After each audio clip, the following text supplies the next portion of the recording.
So yes, I think you guys have had a few really cool weeks. I listened to Billy's message. I watched the video, in fact, and I thought he did a great job 2 weeks ago. So that was cool. And then last week, I haven't seen everything from last Sunday's service, but I watched a few of the clips that were done last week during our LCC, Taste of LCC Testimony Sunday thing. And I thought it was really cool. I even saw the red couch up here. Were you guys here last week? You saw the red couch that they were doing everything on? I'm thinking I just need to call Chris up and say, hey, let's bring that back a few more times. But so anyway, I think you guys are in good hands. I almost feel like you don't even need me, but I'm glad about that. I don't want you to need me. I want you to need this. And that's why today we're going to strap on our thinking caps. We're going to enter the book of Romans, and we're going to do some hard work. Here's the deal. The book of Romans is the one book in the Bible that has caused the most dramatic changes in the history of the church. No single book of the Bible has had as much impact as the book of Romans has. It's because of the book of Romans that Martin Luther broke off from the Catholic Church and began what is now known as the Protestant Reformation. It is because of the book of Romans that two brothers named John and Charles Wesley discovered what it meant to give their hearts to Jesus and to follow him in a systematic way, a methodological way, and their method was so strong and so effective that they became known as the Methodists. It's because of the book of Romans that most of you have come to know who Jesus is and the significance of his life to you. It's because of the book of Romans that the church exists like it does today. If you understand the book of Romans, this book we're going to start today, we're going to begin working through it for the next few weeks, actually 11 total weeks. If you understand the book of Romans, you understand 90% of everything God wants you to know. If you understand the book of Romans, you understand about 90% of every answer to every question that anyone could ever throw at you. If you understand the book of Romans, then you have 90% of your doubts solved and taken care of. Basically, the book of Romans covers just about everything that you need to know to be a follower of Jesus. And that's why we're talking about it. But here's the other part. The book of Romans is entirely about something that Paul would call the great news or the gospel. And so, if we begin to look at it, we will begin to see that that great news is the whole book. In fact, I put it this way, and you might want to write this down. Romans is the single most comprehensive explanation of the significance of the great news. The significance of the great news. Now, we just finished the Gospel of Mark. We spent a number of weeks studying the Gospel of Mark. And Mark, we called that series Great News, because the beginning line of the Gospel of Mark says, this is the beginning of the great news of Jesus the Messiah, the Son of God.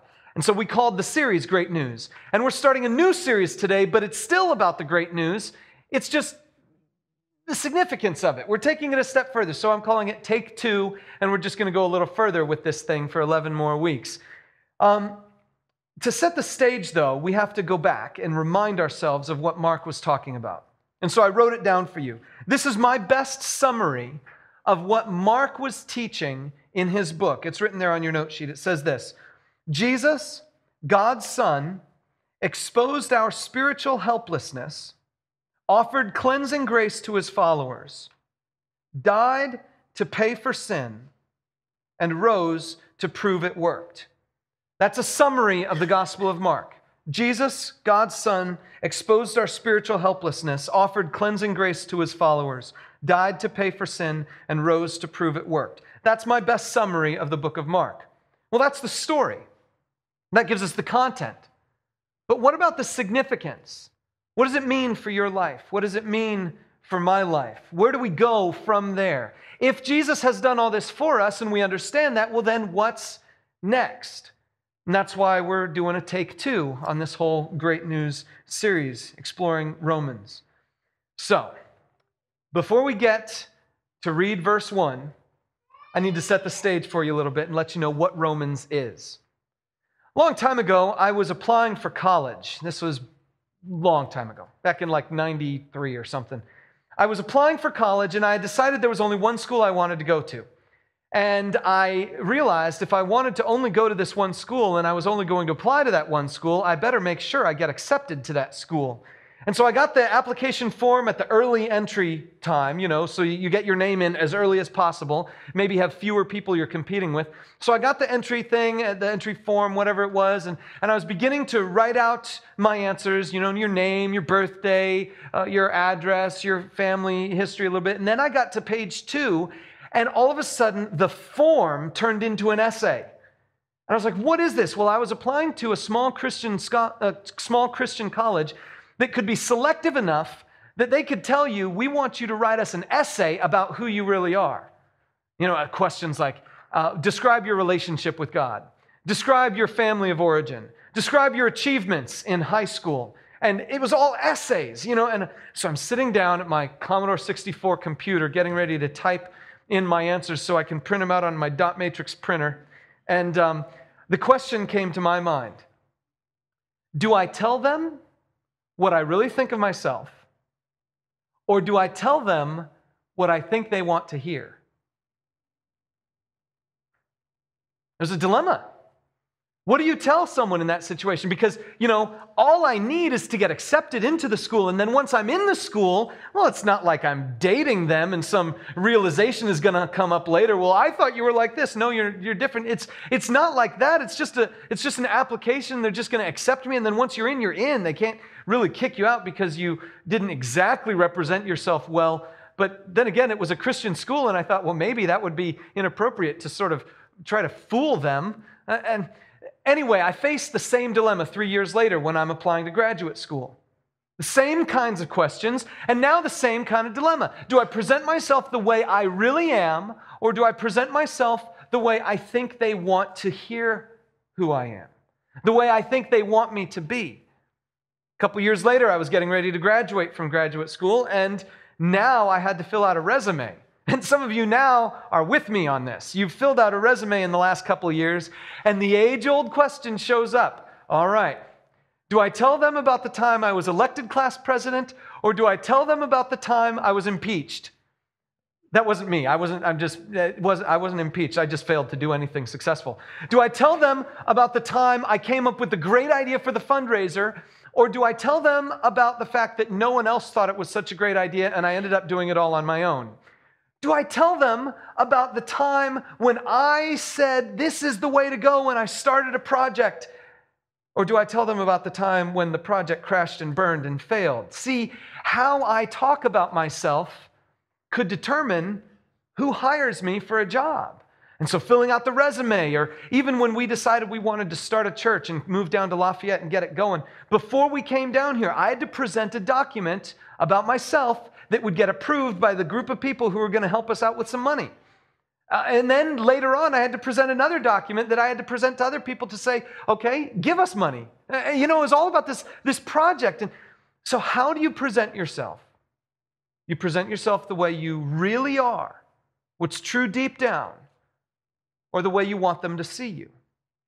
Well, see, smart people, mature people, realize that if I don't present myself the way I really am, it's going to cause hassle later on. Men, single men in the room, I just want to let you know, if you keep putting Tom Cruise's picture on your eHarmony profile, a lot of women are going to be disappointed. And they're probably not going to continue going out with you, even if they follow up with your profile. So the thing is, mature people, smart people, understand that if I'm writing to strangers that I intend someday to meet, I have to lay it all out. Because the absolute most important thing for me and them is that they understand who I really am, so that when we meet face to face, it's all out on the table. We're all on the same playing field. We understand where we're coming from. That is the book of Romans. The Apostle Paul is writing a letter to the church in Rome. He's never been there. Most of the people there he's never met. There's some people that he has met that moved to Rome, and there's some people that came from Rome, and now he's met them. But the majority of the people in Rome who are part of this Christian movement in Rome, he's never met them before. And so now he's writing them a letter. And that's why he's laying out in the book of Romans the most systematic, the most comprehensive, the most all-encompassing expression of the message of Jesus and what it means that we have in the entire Bible. The book of Romans is the longest letter Paul wrote because he wanted to be thorough. The book of Romans is the most systematic of anything we have in the New Testament. It starts at one place and it goes step by step all the way through what the message of Jesus is and what the significance of it is to our lives. So that by the time you get to chapter 12, it's like, okay, now let's get practical. And by the time you get to the end, it's like, whew, we've just covered a lot. We're going to do that same journey, but it starts with chapter 1. So flip to page 783 if you're not there yet. And we're going to read Romans chapter 1, verse 1. Remember, Paul is writing to people who don't know him, never met him. And we come to the very first word, Paul. And we understand that now we have to figure out what a letter is really all about when Paul's writing an ancient letter. The Romans and Paul and everybody in this ancient world understood how letters are supposed to go, just like you do. You learned it in high school.